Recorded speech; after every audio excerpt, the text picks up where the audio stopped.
Hey guys, I hope everybody's having a fantastic day. Whether you're watching this in the morning, in the afternoon, or in the evening, I'm glad you're here. I want to take just a quick second and thank all the channel members. Thank you, thank you, thank you. I appreciate you all more than you know. And this journey wouldn't be nearly as enjoyable without y'all's support. I appreciate you more than you know. And for any of you guys stopping by to check out the content, if you like EDC content and you like knife content, please hit that subscribe button and that bell notification icon. I promise I'll keep bringing it to you, and it'll notify you when I release updated content, and most importantly, it'll help the channel. So today I wanted to talk about, and I probably missed a couple, but I have gone through my collection upside down, inside out, and not taking into consideration slip joints or fixed blades. I have come through and I have tried to look at the different lock types that are represented in my collection.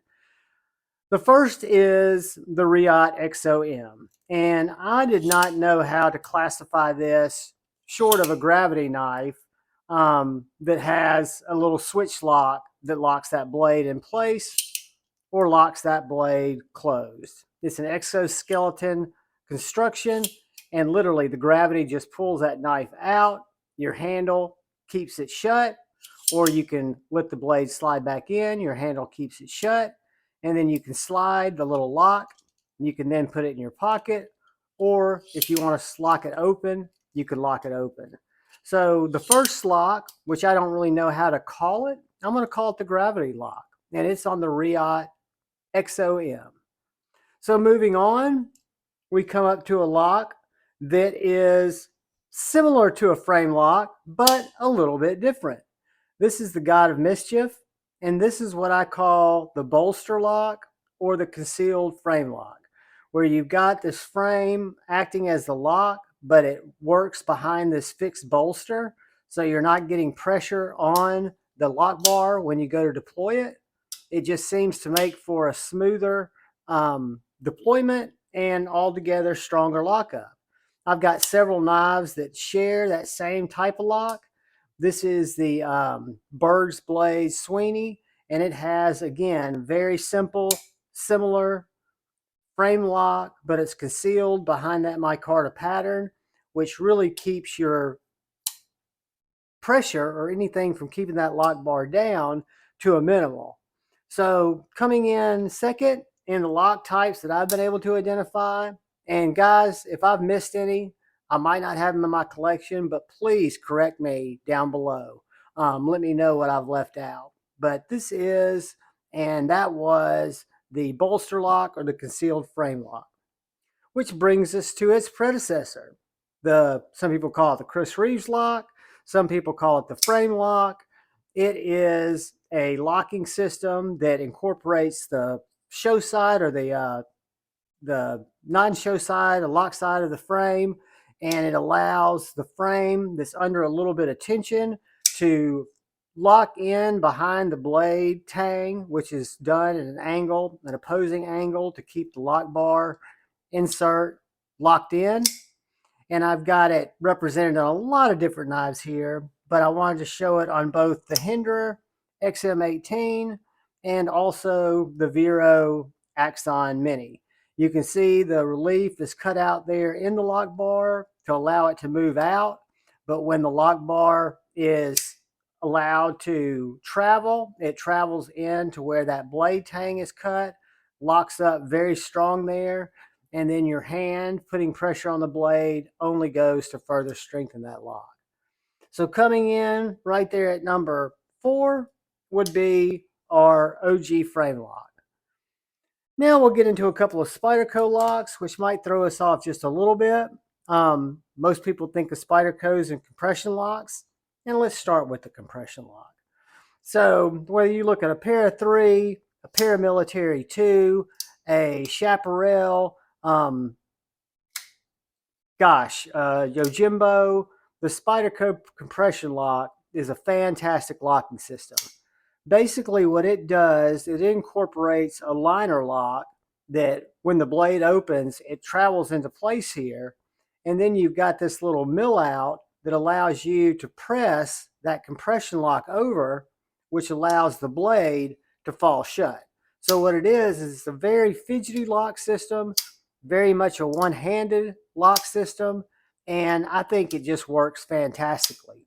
Lefties seem to have a little trouble with this lock, understandably, but OCD for EDC has invented the CME, which is the compression made easy, which allows you to mount that right here, a little compression made easy that allows you to reach over and grab that.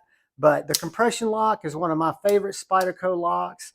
Very fidgety, very easy to employ. And from there, you go to a unique Spyderco, which is the smock. And the smock utilizes that same liner lock in reverse, like a compression lock, but instead of having the little pull, it has this button that is attached to the compression lock. So the compression lock is flipped from the scale side or from the show side to the scale side, but this little button pushes through the show side and it's connected to this liner. So when you push that button, it releases the liner and it lets that liner fall free. So that is the Spyderco smock lock, the Spyderco, what are we going to call that lock? The Spyderco, Jesus, we're going to call it the smock lock, but it is basically a compression lock with a button, so we can call it a button enacted compression lock if we want to. We can call it that. We can call it something different if we want, but that's what we're going to stick with for now. And then as we cruise on a little bit further into our Spyderco land, we come up across our Spyderco Mannix 2. Our Spyderco Mannix 2, I think, is a very cool knife. I think it has very good ergonomics. I think it has a really good lock. It incorporates not a compression lock, but incorporates this ball bearing lock, where you've got this ball bearing under tension that pushes into the back of this blade. So when this blade opens, this spring forces this little ball bearing up into the tang of the blade, which thoroughly locks it out. When you pull that back, it releases that ball bearing that's under pressure and allows that lock to close. Very solid lockup, very good lock. This is the only Spyderco model, this in the Mannix 2 XL, that use this lock. I'd love to see it get some more love, but it is a fantastic lock, and that is the Mannix 2 ball lock. So moving on, we come to a lock originally made famous by Benchmade, blah. And that is the Axis lock, the bar lock. It's got a lot of different names now, but basically it utilizes this little bar and a pair of Axis springs to release that lock, and then it lays right in that tang. When this blade's deployed, it catches in that little groove in the blade, and that lockup is super, super, super heavy because that bar lock goes in and engages on the other side of the stop pin, that lock. So you don't only see it in Benchmade's. Now that Benchmade's patent has run out, you see it in knives like the Doug Ritter Hogue RSK. It has what I feel like is an even better version of the Axis lock. And then you come into locks like the River lock that is by TRM that utilizes the same Axis springs, the same mechanism, but just improves on it a little bit in terms of its fluidness, of its ability to engage, to disengage, has a nice detent. But that again is the bar lock, River lock, Axis lock. You see that a lot in Benchmades. We see it in a lot of our Hogues, and we do see it in some of our Kungwus. We see it in some of our TRMs, and the list goes on. It's a great lock. From there, we move to the button lock or the plunge lock. The button lock and or the plunge lock is going to be different even than the smock. because you're using this little plunge area here that locks up the knife. So when I flip this knife out, this little plunge that's under spring pressure comes out and it engages with that tang to make it very stiff. This is probably the least secure of any lockup. However, I've tested all these and they are very good. They don't bounce loose, but you see that occasionally in button locks. But the button just simply pushes through this plunge.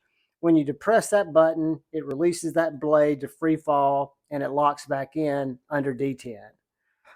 Same thing with this Max Ace Babylon.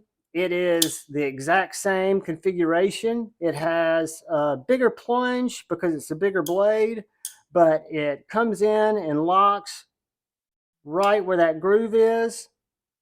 You can see it right there in the blade. Locks up, tight as a drum. And when you depress that button lock to disengage the lock, it just falls shut. So coming in right after our bar lock or our axis lock or our river lock is our button lock. Then we come to one that has probably been a really popular lock for me that I see a lot of. That's probably one of my favorites, and that's the liner lock. Fully internal liner lock. This is a titanium liner lock in this Vero Axon where you've got two solid scales. You've got the skeleton inside, and then one side the liner actually comes through and allows it to lock up just like a frame lock does or a concealed frame lock, but it's all happening from the internal, from the liner. I think it's a great system, very, very stable, utilizes the same lock geometry and the same mechanism as a frame lock. It's just concealed instead of coming all the way through that frame lock is inside that scale. So it just comes out, it's under pressure, giving you detent until you deploy the knife. Then it comes over into lockup somewhere between 30–40%. And it's just a great little locking system. I have it probably on most of my knives. If I was to take them all out and look at them all objectively, I probably have more liner locks than anything else. And this brings us to probably one of our simplest and oldest locks. I didn't want to go back and get my Buck, but this is a back lock. The Buck 110 uses the back lock, which actually has this spring on the back similar to a slip joint, but when you deploy the knife, it locks into that spring. So that spring is actually now under pressure, fallen in and locked that blade. The only way I can release it is to push on that spring, thus releasing the blade. This particular knife is a Dragonfly, and it does flick open. Most of these knives are not big knife flippers open, but this little Dragonfly is, and it is a very basic liner, or not liner lock, frame lock, not frame lock, not triad lock, back lock. Which brings us to our Cold Steel 4 Max, which improves on the back lock by making it much more intricate. Instead of just having a lock that goes into and stops the blade when it closes, this actually has a little hook that comes down and locks right behind that mechanism in the blade right there. So when this knife locks up, there is no unlocking it. It locks. This lock falls right down into that tang, making it 100% solid. You couldn't get this knife any more solid. You could put a pin through there if you wanted to make it close to a fixed blade, but the Cold Steel 4 Max with the triad lock was an Andrew Demko lock. There are other knives like the Cold Steel 8010 that use this triad lock, and from what I understand, it's one of the strongest locks that's ever been tested. But Andrew Demko didn't stop there. He went from the 8010 to the 8015. A lot of people hate this lock, hate the way this knife has action. I absolutely love it. It uses the Scorpion lock, which consists of this piece of aluminum that is under spring tension here. So when I push it out, that spring tension is giving it the detent. And then the lock is locking in very similar to how my triad lock does, but it's doing it by pressure of this spring. So when this locks out and I go to grip the knife, I'm putting more pressure in this lockup. When I go to release it, I simply pull that lock bar back and it lets that blade rotate out. It's got an internal stop pin and an external stop pin, and just really that external stop pin just slides right down in that lock, locks it up tight as a drum. And I would say that this knife is every bit as strong as a triad lock, just in my opinion. Moving on, we come to Demko's final reservation up till now, or his final invention up to now, and it is the Demko Shark Lock. The Demko Shark Lock is a knife that a lot of people aren't crazy about. It's a locking mechanism that a lot of people aren't crazy about. I love it. I love the fact that the Shark Lock is so easy to manipulate. I love it, the fact that it operates under spring tension and it locks that blade up like no other. It is extremely, extremely strong lock. I was glad to see that Flytanium just did the first official license with Demko and Shark Lock to bring the Flytanium Arcade, the second knife to employ that Demko Shark Lock. And guys, all I can say is it's a great lock. I don't have a Demko 8020 or one of the full-size American Demkos where the Shark Lock first came into production, but I definitely want one. The Shark Lock is probably one of my favorite locks in all the locks that I have, only because it's probably one of the newer ones, and I really enjoy it. But guys, this video is a little bit off the beaten path. Please let me know if I've missed any major locks that you guys might be aware of that I might not have in my collection or that I might have crossed over. I know I had a couple of knives I gave away. I had the lock that came on the CJRB, the recoil lock, and then I had that little funky lock on the Boker that I gave away that was kind of unique. But let me know what you guys think. Let me know what I've missed. Thank you for watching my content. Thank you for going out on a limb with me and trying to find new ways to look at knives. And that's what I'm doing now, trying to bring you guys new ways to look at some knives, maybe look at your own collection that way. Guys, thank you, thank you, thank you.